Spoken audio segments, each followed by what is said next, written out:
오늘의 축구 구독자 여러분 안녕하세요. 스포티비 축구 해설위원 송영주입니다. 오늘의 해외 축구 핵과 오늘의 축구 유튜브에서 만날 수 있는 우측 승부 예측, 먼저 사과부터 드리겠습니다. 2주 전에 제가 3경기를 마쳤을 때 모든 사람들이 놀랬죠. 아, 송영주가 변했구나. 하지만 지난주 제가 3경기 모두 틀렸습니다. 아, 송펠루가 돌아왔구나, 이렇게 생각하는데요. 제가 오늘은 심기일전에서 제대로 한번 프리뷰 해볼랍니다. 나중에 바르셀로나 얘기한 것도 틀렸잖아. 4경기 틀린 거죠. 다시 한번 사과드리겠습니다. 그러면 지금부터 라리가 7라운드 주요 경기를 살펴보겠습니다. 라리가 7라운드에서 빌바오와 발렌시아가 만났습니다. 빌바오는 올 시즌 초반 분위기가 너무나 좋죠. 6경기에서 무패 가도를 달리고 있는데요. 홈에서는 전승, 원정에서는 계속해서 무승부를 기록하고 있습니다. 말 그대로 홈에서 3전 전승, 강인한 모습을 보여주고 있고, 사실 빌바오는 잘 알려진 대로 홈 깡패입니다. 홈에서 상대를 두들겨 패거든요. 근데 이것이 스코어만 얘기하는 건 아니에요. 굉장히 거친 플레이를 통해서 상대를 자극하고 상대의 실책을 유도해냅니다. 그러면서 자신들이 원하는 결과를 가져가고 있습니다. 올 시즌에는 가이타노 감독이 4-2-3-1 포메이션을 가동하고 있는데, 전방에 있는 이냐키 윌리엄스가 워낙에 잘해주고 있고요. 미드필더 라인에서 가르시아 콤비죠. 라울 가르시아, 다니 가르시아 굉장히 잘 버텨주고 있습니다. 아쉬운 점이 있다면은 역시 부상 선수죠. 아두리스, 사노세, 데마르코스는 나올 수가 없는 상태로 알려져 있습니다. 발렌시아 같은 경우에는 시즌 초반에 감독 교체를 단행했습니다. 마르셀리노 감독에서 셀레데스 감독으로 바꿨는데요. 셀레데스 감독이 지붕 잡고 나서 라리가 3경기에서 아직까지 승리가 없습니다. 주중에 펼쳐진 헤타페전에서도 3대1로 승리하는 듯 보였지만은 막판에 2골을 내주면서 3대3 무승부를 거뒀거든요. 더 큰 문제는 이 경기에서 가메이로가 부상을 당했다는 거예요. 하지만 불행 중 다행히로 막시 고메스가 터졌습니다. 막시 고메스가 헤타페전에서 2골을 넣었고요. 그리고 우리의 이강인 선수가, 저는 잘 될 줄 알았습니다. 제가 이강인 성공할 거라고 이동준 대표에게 계속해서 얘기했거든요.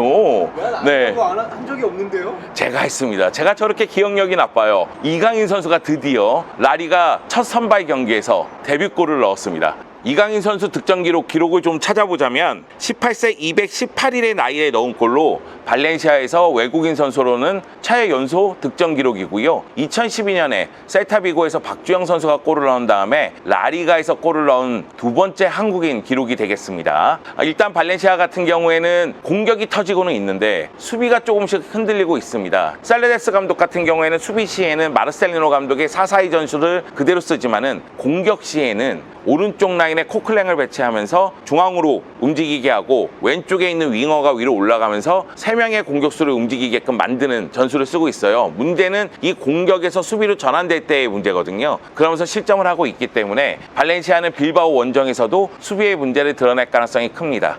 빌바오는 홈깡패라고 말씀드렸습니다. 빌바오는 라리가 홈 17경기에서 무패 가도를 달리고 있고요. 발렌시아는 현재 올 시즌 라리가 원정 2경기에서 모두 패배했습니다. 다만 발렌시아는 빌바오 상대로 최근 5경기 무패를 기록하고 있거든요. 3승 2무인데 2무는 원정에서 기록한 거예요. 마르셀리노 감독의 발렌시아는 수비가 단단했기 때문에 빌바오 원정에서 수비력을 바탕으로 버텨냈거든요. 근데 지금의 발렌시아는 수비가 흔들리고 있잖아요.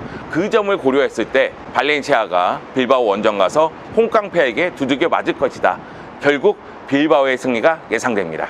두 번째 경기는 헤타페와 바르셀로나의 대결입니다. 많은 분들이 헤타페의 방패냐, 바르셀로나의 창이냐, 이렇게 생각을 하는데, 그거보다는 헤타페가 승리를 잘 거두지 못하더라도 무패 행진을 계속 이어가고 있거든요. 그 정도로 끈적끈적한 헤타페냐, 그리고 바르셀로나는 홈에서는 정말 강한데 원정에서는 승리를 거두지 못하고 있어요. 이런 상황을 바르셀로나가 어떻게 타파하느냐, 이 부분에 초점을 맞춰서 경기를 즐기시면 좋을 것 같습니다. 헤타페 같은 경우에는 보르달라스 감독이 4-4-2 포메이션을 바탕으로 해서 두 줄 수비와 빠른 역습을 보여주고 있습니다. 그러면서 끈적끈적한 경기력을 보여주고 있는데요. 개막전에서 아틀레티코에게 패배한 다음에 지금까지 패배가 없습니다. 다만 4경기나 무승부를 거뒀다는 점이 좀 아쉬움이 남죠. 그 가운데에서 득점력은 살아났습니다. 호르헤 몰리나, 하이메 마타, 앙헬 로드리게스가 계속해서 득점포를 가동하면서 파괴력을 보여주고 있는데, 측면 수비가 약간씩 불안한 모습을 노출하면서 결국 실점을 하고 있는 상태입니다. 바르셀로나 같은 경우에는 문제점이 좀 많은 편이에요. 여러분 잘 알고 계시죠? 발베르데 감독 경질설에 휘말렸고요. 지금 신뢰를 계속 잃어가고 있습니다. 저 역시 신뢰하지 않습니다.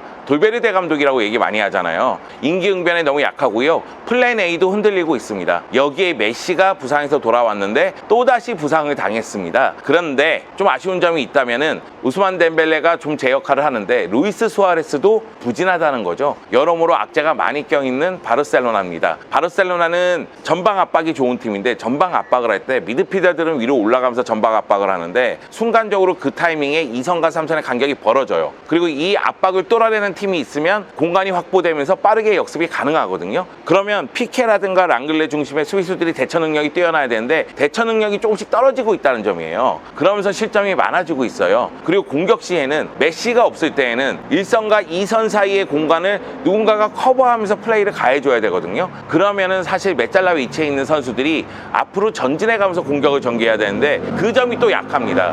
그리고 이것은 발발데 감독이 3미들 자리에 가장 좋은 조합, 아루투르, 부스케츠, 데용 요렇게 조합을 짜야 되는데 요상한 조합을 자꾸 짜면서 문제를 드러내기 때문이거든요. 정신 차렸으면 좋겠어요. 자, 바르셀로나 같은 경우에는 물론 원정에서는 고전하고 있고 승리를 거두지 못하고 있지만 헤타페하고 상대 전적을 봤을 때는 매우 강합니다. 헤타페를 상대로 15경기에서 패배가 없거든요. 그렇기 때문에 바르셀로나가 헤타페 원정에서 제 힘을 발휘할 가능성은 있고요. 그리고 이 원정에서도 패배를 한다면 발발데 감독은 정말 어려워집니다. 여기서 바르셀로나 팬들의 고민이 있죠. 아, 차라리 이번에 한번 지고 잘라라. 이렇게 원하는 팬들도 분명히 있을 거예요. 저도 숨기지는 않겠습니다만 여하튼 바르셀로나가 헤타페 원정에서 사활을 걸고 경기에 임할 가능성이 있기 때문에 이번에는 원정에서 승리를 거두지 않을까 조심스럽게 예측해 보겠습니다.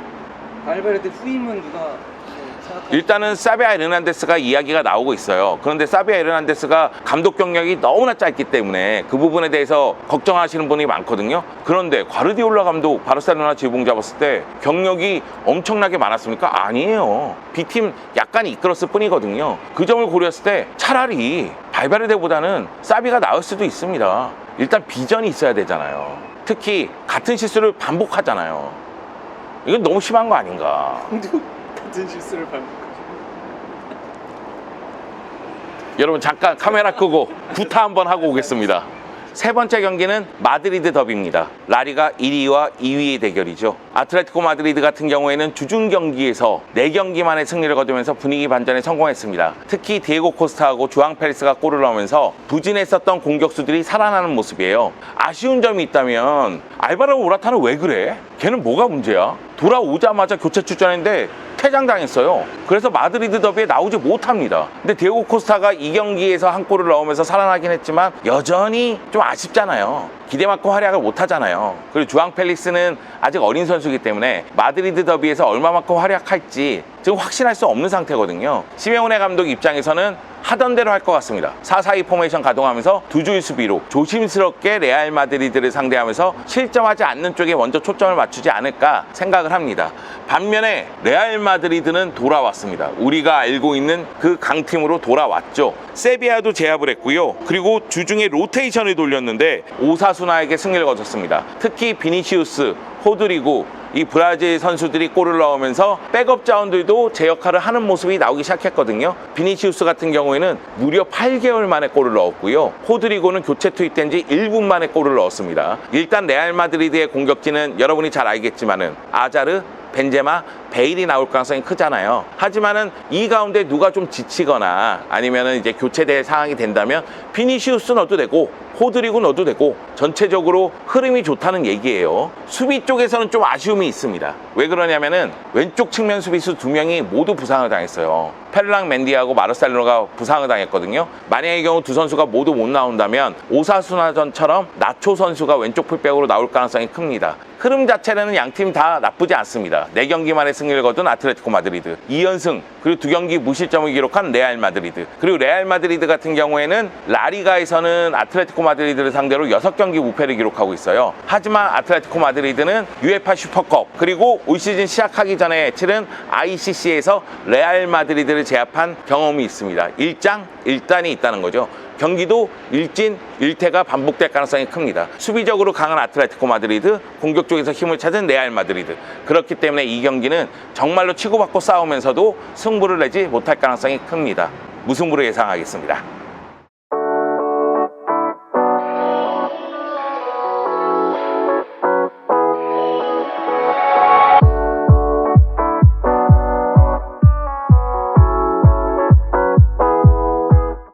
오늘 준비한 프리뷰는 여기까지입니다. 제가 지난주처럼 3경기 다 틀릴까요? 저도 분발하겠습니다. 바이베르데 욕하는 게 아니었어. 앞으로 더 많은 전문가분들과 함께 다른 더 많은 리그 그리고 매라운드 전경기 프리뷰도 도전해볼 예정입니다. 유튜브 오늘의 축구 구독, 좋아요, 댓글 잊지 마시고요. 의견과 그리고 많은 관심 부탁드리겠습니다. 우측 승부 예측은 오늘의 해축구 앱에서도 만나실 수 있습니다. 그러면 저는 다음 주에 돌아오겠습니다. 감사합니다.